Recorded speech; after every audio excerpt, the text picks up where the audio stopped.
200 kilometre तक देख लो, कहीं रोड बनना, कहीं हाईवे बनना है, कहीं 14 लेन की रोड बननी है। सोच सकता था कि 14 लेन की रोड कभी इंडिया में बन सकती है? ये मोदी नहीं बनाया ना। देखो, हमें देश के लिए गद्दार नहीं चाहिए, हमें मोदी चाहिए। मोदी ही चाहिए। हाँ बिल्कुल। मोदी का विजन देखो, मोदी कहेगा कि हम 247 का ये कर रहे हैं, ये इतने हाईवे बनाएंगे, और इनके पास जाओ गरीबी का क्या इलाज है, बोलो मोदी घटा दो। मोदी को हटा। तो बेरोजगारी का इलाज है, बोलो मोदी घटा दो। उनका यहाँ सारी समस्या का जो इलाज है, मोदी हटाओ बस। अच्छा, मोदी जी की जीत का फॉर्मूला क्या है? फार्मूला केवल एक है, उनका अपना आत्मबल और जनता में विश्वास। जनता में विश्वास। हाँ जी। मोदी में वो ताकत है जो देश के लिए काम करे। वो काम कर रहा है भाई, ये है असली बात। बिल्कुल। करके दिखा रहे हैं मोदी। करके दिखा रहा है, बस लोग इसी पे वोट दे रहे हैं। जैसे राहुल जी कह रहे हैं कि भाई जब से मोदी जी आए हैं, एक अनपढ़ नेता है मोदी जी, कह रहे हैं कि देश को पीछे ले गए मोदी। अगर राहुल गांधी अपना 10th का सर्टिफिकेट भी दिखा दे ना, तो अभी भी चैलेंज देता, उसमें 10th का सर्टिफिकेट भी नहीं होगा। राहुल गांधी सुना नहीं 26,000 करोड़ लोगों को गरीबी से रेखा नीचे उतारा, उसको ये नहीं पता 26,000 करोड़ लोग कितने होते हैं, तो वो ज्ञान दे रहा है। नहीं, जो कांग्रेस के लोग हैं कह रहे हैं कि भाई राहुल गांधी तो विदेश से पढ़े लिखे। कांग्रेस खत्म हो चुकी है, कांग्रेस की मुश्किल से 30 या 30-32 सीट आएंगी, 30-32 सीटें मुश्किल से। क्या बात कर रहे हैं? 30-32 सीटें। 30-32 से ज्यादा सीट ही नहीं आ सकती। आज से 10 साल पहले, अब देखो कितनी दिल्ली के सारे में 4 तरफ चले जाओ, नोएडा, गाजियाबाद, कहीं भी मल्टी स्टोरी टावर बिल्डिंग बन रही है, उनमें आम आदमी खरीद रहा है आज की तारीख में। 15 साल पहले, 12 साल पहले आम आदमी सोच नहीं सकता था फ्लैट खरीदने की, बिल्डर की कोई सोच नहीं सकता था, लेकिन आज आम आदमी खरीद रहा है। तो ये आम आदमी के पास परचेजिंग पावर आई है। परचेजिंग पावर कहाँ से आई है? उसके बाद नौकरी आई है, सैलरी आई है। आज 25-25 साल के लड़कों की पैकेज देखो, 25-30 लाख रुपए पैकेज है। आज से 15 साल पहले बताओ 30 लाख पैकेज किसका होता था? लेकिन सुधाकर जी कह रहे हैं, दिखाई दे रहा है ना। सुधाकर जी कह रहे हैं कि मोदी जी ने जो बोला था कि 2 करोड़ नौकरी नहीं दे पाए, जो मोदी जी ने बोला था, ये भी लोगों की कैलकुलेशन ही गलत है। हाँ।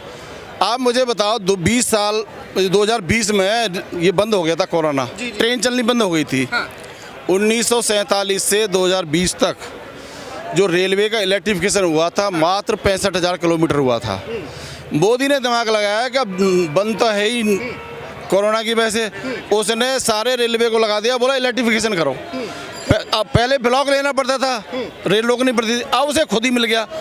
लोग कोरोना में चाहे भले ही अपने घर बैठे हों, लेकिन जब रेलवे की देखो कितनी वो थी, इलेक्ट्रिफिकेशन चल रहा था, और उसने 10 साल के अंदर ही 55,000 किलोमीटर इलेक्ट्रिफिकेशन किया है, और कांग्रेस ने 70 साल में 65,000 किलोमीटर किया था। आप रोड की देख लो, आप दिल्ली के लाल किले पर चढ़ के या कुतुब मीनार पर चढ़ के खड़े हो जाओ, 200 किलोमीटर तक देख लो, कहीं रोड बनना, कहीं हाईवे बनना है, कहीं 14 लेन की रोड बननी है। सोच सकता था कि 14 लेन की रोड कभी इंडिया में बन सकती है? ये मोदी नहीं बनाया ना। पेरिफेरल क्यों? मेरा NH-24 14 लेन का नहीं है, मेरठ जाते हैं, 14 लेन का है कि नहीं है? कोई सोच सकता था कांग्रेस के टाइम? मोदी में है, मोदी में वो ताकत है जो देश के लिए काम करे। वो काम कर रहा है भाई, ये है असली बात।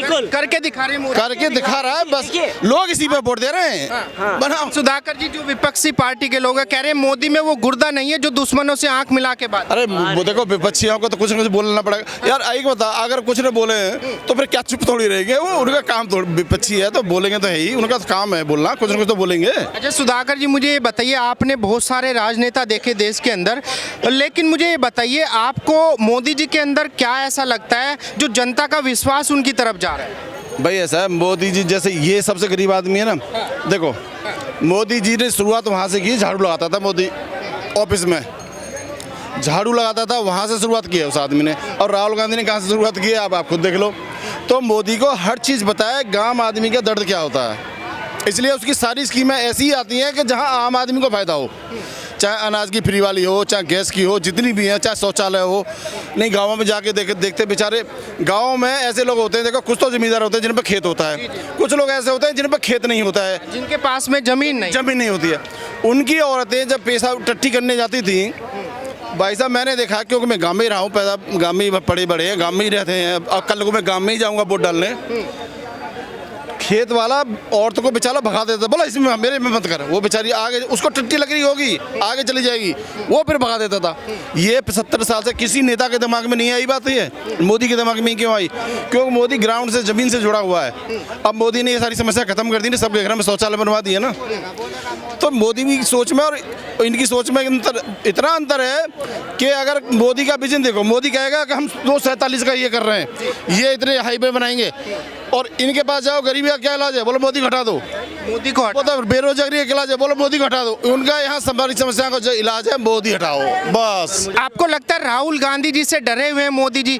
राहुल गांधी खुद भूखा मर रहा है। भूखे मर रहे हैं। हाँ, उस समय उसकी हालत क्या है, कटोरा लेके घूम रहा है। अब वो अपने कमाने के लिए रास्ते ढूंढ रहा है कि कैसे उसका पेट भरे। नहीं, कह रहे हैं कि भाई जब से राहुल गांधी जी ने संपत्ति बांटने की बात की है, कह रहे हैं कि पूरे देश का एक्सरे करवाएंगे कि कहाँ कहाँ संपत्ति है और गरीबों में बांटी जाएगी उसको चाहिए अपने दिमाग का एक्सरे कराए, निश्चित रूप से उसके दिमाग के पुर्जे ढीले हैं, कुछ ना कुछ उसमें गड़बड़ मिलेगी। राहुल गांधी जी के? हाँ जी, हाँ बिल्कुल। आपको लगता है कि 2024 का जो चुनाव है इस बार सरकार बदलनी चाहिए या वही सरकार रिपीट होनी चाहिए? देखो, हमें देश के लिए गद्दार नहीं चाहिए, हमें मोदी चाहिए। मोदी ही चाहिए। हाँ बिल्कुल। आपने 10 साल पहले देखा होगा, सब लोगों ने देखा होगा, हम लोग सभी लोग, कि 10 साल पहले सोनिया गांधी जी हर 6-7 महीने बाद विदेश जाती थी इलाज कराने।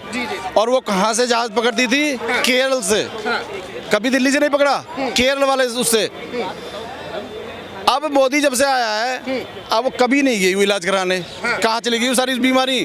वो बीमारी वो कहीं इलाज ना कराने, वो माल लेके जाते थे हर 6 महीने पे। प्रियंका गांधी ने सूटकेसों को। प्रियंका गांधी ने अभी बोला है कि मेरी जो दादी थी उन्होंने तो अपना मंगलसूत्र भी इस देश की रक्षा के लिए गवा दिया, मेरी माँ ने अपना मंगलसूत्र इस देश की रक्षा के लिए गवा दिया। कैसे गवा दिया? उसने तो अपने हस्बैंड को खुद ही मरवाया। उसे मंगलसूत्र कहाँ से आ गया? गलत स्टेटमेंट है। प्रियंका गांधी को बोलो यहाँ पे कोई खड़ा हो जिसकी कोई पहुंच हो, अपनी माँ का या दादी का मंगलसूत्र डाले हुए कोई फोटो प्रदर्शित कर दे। कभी उन्होंने घर में भैया दूज या राखी का त्योहार मनाया हो, वो कर ले, वो दिखा दे। सबसे पहले 1922 में कांग्रेस छोड़ी, केशवराव बलिराम हेडगेवार ने इनकी तुष्टीकरण की नीति देख के, और उन्होंने घोषणा की कि मैं देश में एक ऐसा संगठन खड़ा कर जाऊंगा जो कांग्रेस को समूल नाश कर देगा। आज वो संगठन खड़ा है और उसने कांग्रेस का सत्यानाश कर दिया। बीजेपी की बात कर रहे हैं? वो संगठन है आरएसएस, बीजेपी। हाँ, 1922 में उन्होंने घोषणा कर दी थी हेडगेवार जी ने। हाँ जी, कि ये कांग्रेस को खत्म कर देगा। ऐसा संगठन वो खड़ा कर गए। वो तो कह रहे हैं कि जिस तरीके से देश की राजनीति चलाई जा रही है, जिस तरीके से देश के ऊपर हिटलर शाही कर रहे हैं मोदी जी का वजूद खत्म हो जाएगा इस इलेक्शन के बाद। कि मैं 75 में नहीं जाऊंगा इमरजेंसी में। जी। हाँ। ठीक है, 2012 में जा रहा हूँ। बाबा रामदेव का यहाँ रामलीला में प्रदर्शन चल रहा था। क्या हुआ था? हिटलर शाही किसने की थी? अब इसका आगे का जवाब मेरे से लोगे तो और सख्त हो जाएगा। अगर इनको ईवीएम पे भरोसा नहीं है तो मैं ये कहता हूँ इलेक्शन लड़ क्यों रहे हैं? पहले हाथ खड़े कर दें, कहते हैं हमारे को भरोसा नहीं है। ये तो चाहते हैं जीत गए तो ठीक है, हार गए तो विधवा विलाप करेंगे तंबू लगा के। इनका मतलब यही है। एक सेकंड बाबूजी। अच्छा मुझे ये अगर ईवीएम पे इनका आरोप है, भाई अपनी बड़ा दिल दिखाएं, अपनी इच्छा शक्ति दिखाएं। हिमाचल छोड़ दें, पंजाब छोड़ दें, तेलंगाना छोड़ दें, कर्नाटक छोड़ दें, बंगाल छोड़ दें, सारे ईवीएम से जीत के आए हैं ना। बिल्कुल। तो क्यों वहाँ पे क्यों बैठे हैं? वो कहें कि हमें ईवीएम पे यकीन नहीं है, हमें अपनी जीत पे यकीन नहीं है, हम छोड़ रहे हैं। कह रहे कि लोकसभा के लिए घोटाले करती है बीजेपी, राज्यसभा के लिए घोटाले नहीं करती। एक मिनट जी, ये तो छत्तीसगढ़, राजस्थान और मध्य प्रदेश के लिए भी कह रहे थे लोग कि इन्होंने घोटाले किए हैं, तो कैसे कह रहे हैं कि राज्य के लिए नहीं करते? अच्छा, मोदी जी की जीत का फॉर्मूला क्या है अंकल जी? मुझे ये बताइए, बहुत सारे नेता हमारे देश के अंदर है, फार्मूला केवल एक है, उनका अपना आत्मबल और जनता में विश्वास। जनता में विश्वास। हाँ जी, उनका एक ही आत्मबल। कांग्रेस हो, मोदी हो या दुनिया में कोई हो, हिंदुस्तान में कोई भी हो, इस देश पर शासन वही कर सकता है जो यहाँ की जनता से इमोशनली, भावनात्मक रूप से कनेक्ट हो जाए। नियम बना के, रूल रेगुलेशन बना के इस देश को नहीं कंट्रोल कर सकते आप। जैसे अमेरिका वगैरह में क्या कानून बना दिया, भाई इस रोड में रेड लाइट हो जाएगी, पान नहीं करेगा।